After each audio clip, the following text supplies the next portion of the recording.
Bitcoin is tied to physical energy. It's not redeemable for physical energy, but it's tied to it, right? So it basically it's a method of doing a decentralized ledger. And much like how the dollar's not tied to anything, the euro's not tied to anything, the yen's not tied to anything, those are centralized ledgers. They used to be tied to gold or other precious metals, so they're kind of backed up by government authority and things like that, and they're centralized. And Bitcoin is basically, it's in some ways it's like that, but instead of a centralized spreadsheet, it's a decentralized spreadsheet. So instead of backed by government authority, it's backed by cryptography and energy. So if you have the equipment, you have the energy sources, and then the distributed node network to enforce the rule set. Kind of these pieces come together to, at least for 17 years now, run a decentralized ledger. Macro strategist Lyn Alden argues that Bitcoin is in a category of its own. Unlike centralized fiat currencies like the dollar or yen, which are backed by government authority, Bitcoin is a decentralized ledger backed by cryptography and physical energy. Alden compares it to a global decentralized spreadsheet, or a communication protocol like USB, a standard that becomes nearly impossible to displace once its network effect takes hold across the digital world. Before we go on, please take a moment to like this video, subscribe to the channel, and turn on post notifications for more content like this. Every action helps with the YouTube algorithm and greatly supports the channel's growth. Thanks for your support and enjoy the video. There's at least 3 and probably more categories, depending on how further you want to break out each category. So I think Bitcoin is pretty much in its own bucket. It's the first one, it's the largest one, it's the most liquid and secure one. It's the most kind of purposely simple and decentralized one, the one that most closely looks like a digital commodity or a protocol rather than a governance system. And so I think that's pretty much in its own category. Also had a completely different launch process than almost every other asset in the space. Then there's, I'd say, stable coins are their own bucket. And so they basically say, okay, so there's dollars. There's been a long history of people that have offshore bank accounts, and stable coins kind of take the concept of an offshore bank account and compress the headspace to like the tech overhead so that anyone with a smartphone can basically have that capability. So people can have dollar accounts. Essentially, they can transact. This has obviously significant value for a lot of people outside of the United States. Sometimes in the United States for cross-border, anyone who send an international wire more than once has probably encountered some headaches with the opaque and slowness and the expense of that system. So it's basically a technological just improvement in some capacities and kind of broadens access. And that category could also be broadened a little bit more for tokenization in general. So tokenized representations of gold, tokenized representations of highly liquid stocks or other assets. It's basically just a different accounting system that is a little bit more global than, for example, an ETF wrapper and things like that. They're still centralized, but the distribution has certain capabilities that are just not really available outside of that system. So that's a pretty valid category. There is a long tail of crappier assets in the space, but that's another valid category with a different use case. Then I would say the third category is more broadly every other altcoin, but that even could be broken up, which is there are attempts at like this difference of opinion of what a blockchain can do, what some of the ideal parameters are. So there's attempts to reduce auditability to make a blockchain more private. There are attempts to increase complexity to make it more expressive in terms of programmability, so that you can have DeFi, you can have NFTs, things like that. There are some serious programmers in that space and some serious arguments put forth. I mean, you and me would be quite critical of that category. Yep. But there is a piece of substance in there, or there are different kind of schools of thought there. And then kind of the fourth category would be just outright memes, things that even the creators know this is a gambling thing that's going to be bet on for a few months or a few years, and then it's going to be irrelevant. And there's really no even promise that this could be something larger. And so there's multiple buckets here of just kind of different assets that lumping them together is almost like lumping Nvidia stock with a penny stock and having an opinion on all stocks, right? So very different kind of category like set of categories. A lot of that is valid for parts of the space, but not all of it. So for example, Bitcoin is tied to physical energy. It's not redeemable for physical energy, but it's tied to it, right? So it basically it's a method of doing a decentralized ledger. And much like how the dollar's not tied to anything, the euro's not tied to anything, the yen's not tied to anything. Those are centralized ledgers, and Whereas they used to be tied to gold, for instance. they used to be tied to gold or other precious different metals. periods throughout history. Fiat monies, or before they became fiat monies, it was Yeah. paper money tied to gold, for instance. Yeah, and after kind of the world's biggest rug pull, like a series of kind of gradual rug pulls, they're just purely fiat. They're basically backed by government authority, which is that you have to use this ledger. This is what you can pay your taxes in. This is legal tender. You have to accept it, and various capital controls, various other kind of constraints, taxes put on other competing assets. So they're kind of backed up by government authority and things like that, and they're centralized. And Bitcoin is basically, it's in some ways it's like that, but instead of a centralized spreadsheet, it's a decentralized spreadsheet. So instead of backed by government authority, it's backed by cryptography and energy. So if you have the equipment, you have the energy sources, and then the distributed node network to enforce the rule set.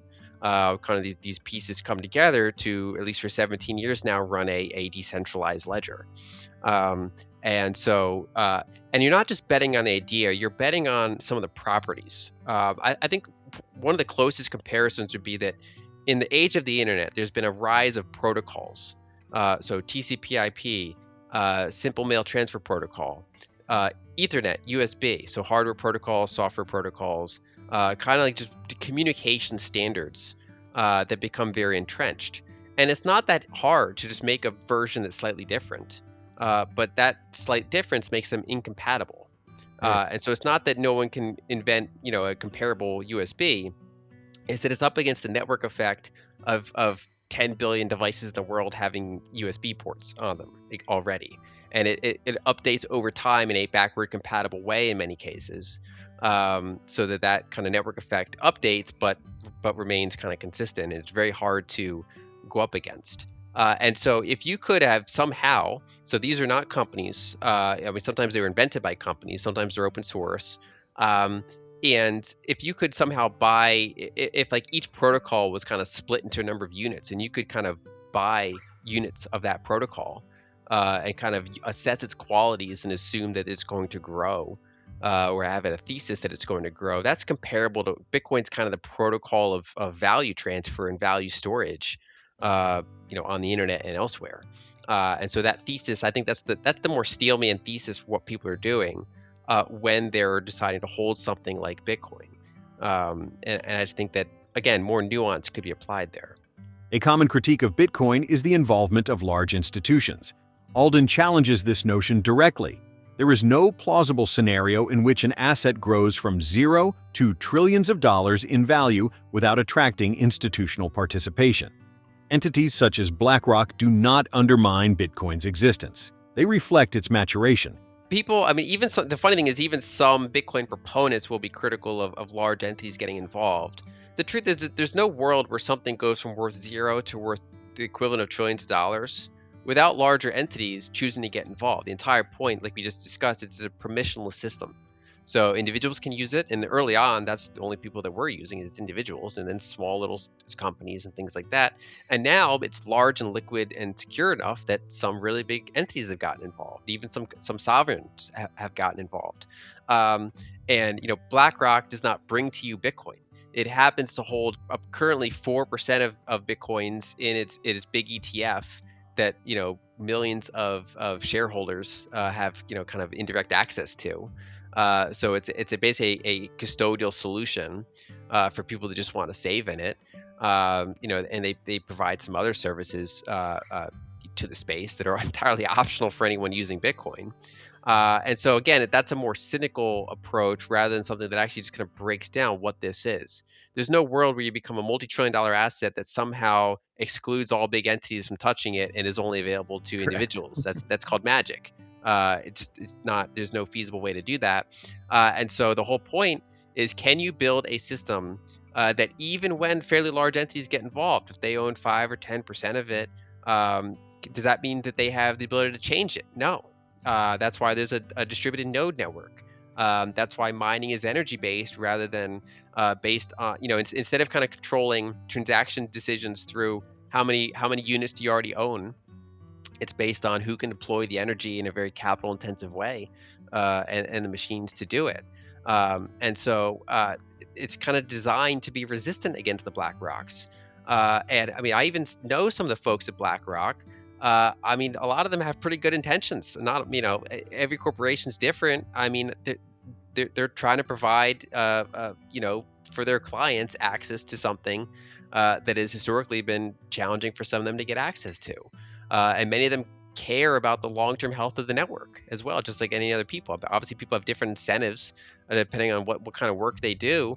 But kind of the thesis around Bitcoin is the idea, and so far for 17 plus years it's been true, is the idea that it is developed in a robust enough way that people with very different incentives can find ways to make use of it for themselves, and would have a lot of trouble kind of breaking or otherwise impairing the system.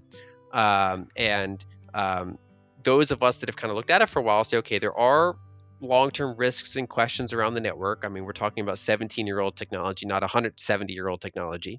But this so far is the most credible way to make a decentralized ledger that allows people to hold their own kind of portable savings, to transact without anyone's kind of centralized permission, to plug into whatever layer of the stack works for them, to add privacy solutions if they'd want. And privacy is not just for criminality. Privacy is also for, I mean, it's a normal course of behavior for people. It's also a protection against very kind of authoritarian or kind of the harsh environments. And it's a tool that runs in parallel and sometimes connects to what has previously been the only available options, which is this highly centralized banking system. So we have this separate system, and again, there's no world where they just stay separate entirely. They, because one's open source, the more closest one can choose to plug into it where it wants to, and we kind of monitor the qualities of the Bitcoin network to say, okay, is it remaining decentralized? Is it remaining secure? What are the possible risk factors? The risk vectors that are coming at it in various ways. Is it ready for them? It gradually updates over time, not through some central committee, but through different development hubs that can express changes, and the node network and miners can choose to over time form a consensus to adopt some of those changes. It's historically it is designed on purpose to be very hard to make those types of consensus changes. And so I think that's the more kind of holistic way to assess this. And people can come to different opinions, but I think you have to actually look at the technology for what it is, see what it can do, what it can't do, what the competing ideas of what it should be able to do, or what the right trade-offs are, and approach it from there. To give you an example of how well it does not work, Bitcoin can only process 5 to 7 transactions a second. Visa can do 24,000 a second. 5 to 7 transactions a second. You can see that will never work as a global payments method because it's too slow. That's why Bitcoin has layers. Of course, the comparison I like to use is that Fedwire. So literally the foundational settlement system for the United States, and because we're the global reserve currency, a big part of the world too. So Fedwire processes about the same number of transactions as Bitcoin can do, right? So that tiny number he cited, when you look over the course of a year, that's about how many transactions per second that Fedwire is doing. And Fedwire settles, this sounds like a fake number, but it settles over $1 quadrillion of value per year. So 1,000 trillions. It's like the bedrock settlement system for basically a big chunk of the world. And it's all going through something that's processing as many transactions as Bitcoin. I mean, roughly speaking, you're looking at 200 million transactions a year at an average of 5 million size each. And that's how you get a quadrillion or more. And of course, we're not all out there using Fedwire, right? Only 200 million transactions a year. That's fewer than the number of Americans, let alone all the global entities that tie into that. And of course, it's handled through layers. There's other systems on top of it, mainly the banking system. So all those Visa transactions that he referenced are just a layer on top that ultimately settles down to these really core systems with much fewer, larger transactions. And Bitcoin, so right now it's obviously much smaller than Fedwire in terms of the number of people and the amount of volumes, but Bitcoin does settle trillions per year, not a quadrillion, but it settles trillions in dollar equivalents. And the transaction size is smaller than a Fedwire transaction by a lot, but there's really no limit to how big those individual transactions can be. And so layers are about batching multiple, tons of transactions into a settlement transaction. And so the most extensive example is the Lightning Network, where you can open a multi-sig channel with someone, tons of transactions can go back and forth and route through the whole network. And then occasionally those channels close and rebalance themselves. So you basically settle, what could be dozens or even hundreds of transactions into a individual settlement transaction. And then we have other layers. There's Arc is a newer one. There's ways to do that. Any sort of custodial system is basically a layer on top of Bitcoin, including, say, for example, Chain eCash, which gives some privacy capabilities and is quite automated. And so there's a number of custodial and non-custodial methods to have an arbitrarily high number of transaction throughputs settle down into a system that is basically a decentralized Fedwire with its own unit attached. So Fedwire, there's a limited number of units, dollars. I mean, now there's tens of trillions of dollars. So imagine if Fedwire just had its own number of finite units. That's Bitcoin's basically that, but in a decentralized way. And a key difference is that in the Fedwire system, or the U.S. kind of fiat stack more broadly, it's a permissioned system, meaning that even if we wanted to, we can't directly use Fedwire. We don't get Fedwire accounts. The Federal Reserve permissions, they allow who gets access to a Fedwire capability, a Federal Reserve account, and so we have to access it through higher layers of the stack. The thing about Bitcoin is that because it's all open source, or most of the stack is open source. Other than people can put proprietary layers on top of it if they want, but most of the stack is open source. The base layer and Lightning Network. Yeah, base layer, Lightning. Yeah, even some of the higher layers, people can plug into whatever suits their need. If they want to move a fairly large amount and store amount for a significant amount of time, and they're willing to pay a little bit of fees or a little bit of time to do so, they can get right into the base layer. If they're either priced out of that or it's not the right method for them, they can go up to the Lightning layer. They can use Arc. They can use eCash. They can use a custodial solution if they'd like to. There's a kind of a full stack of things that they have access to them, and they get to choose what meets their economic needs. What's your take on Epstein's tie to Bitcoin core development? Well, it's funny. I mean, as far as we can tell, his crimes were committed through the banking system.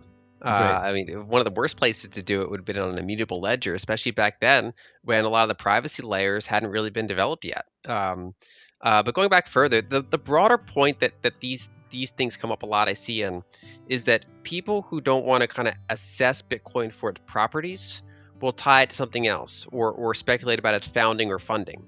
So, for example, there's a big kind of theories out there that the CIA or the NSA made Bitcoin. And the funny thing is, if that were to be true, if in the future we find out there's obvious evidence that the CIA made it, it doesn't really change my view on it. It's cooler when like an anonymous cypherpunk makes it, or a group of cypherpunks. But literally, if the whole point of Bitcoin is that it's open source, auditable. There's no single controlling entity. Even the developers, they can't push updates. They can just merely provide updates that the node network or portions of the node network can choose to incorporate. And there are and can be competing clients that all engage in this consensus. And so literally it can be evaluated based on its own properties, right? So earlier he kind of said there's different consensus mechanisms, it's all stupid. It's because we're not actually, there's no kind of interest there in actually tackling in any sort of technical sense what's being done here, or how they're different, or the fact that it's one of the most transparent assets in the world. It can be assessed on its kind of own qualities, more than many other investments. So there's this broad trend among critics to kind of just lump it in something like that. The CIA made it, or Epstein funded it, therefore bad. Right. So that's point. The Epstein point is, back then, I mean, one is there's multiple funding sources for various hubs. I mean, this is MIT for starters. There's been multiple funding hubs for Bitcoin Core and elsewhere in Bitcoin development. And then there's multiple donors to those different hubs. And Epstein was he was a broad investor in many different things. He had a number of different, aside from his horrible interests, he had a number of interests in other various kind of investment fields. But they kind of overstate how much kind of actual connection is here reliably, because it's mainly an attempt to just not actually assess the fundamentals in any meaningful capacity. In the end, Bitcoin is neither a panacea nor a passing fad. It is an evolving protocol, one that challenges conventional assumptions about money, trust, and control. Whether it ultimately succeeds or fails, its existence forces a deeper examination of the systems we rely on every day. And that alone makes it worth understanding at the highest level.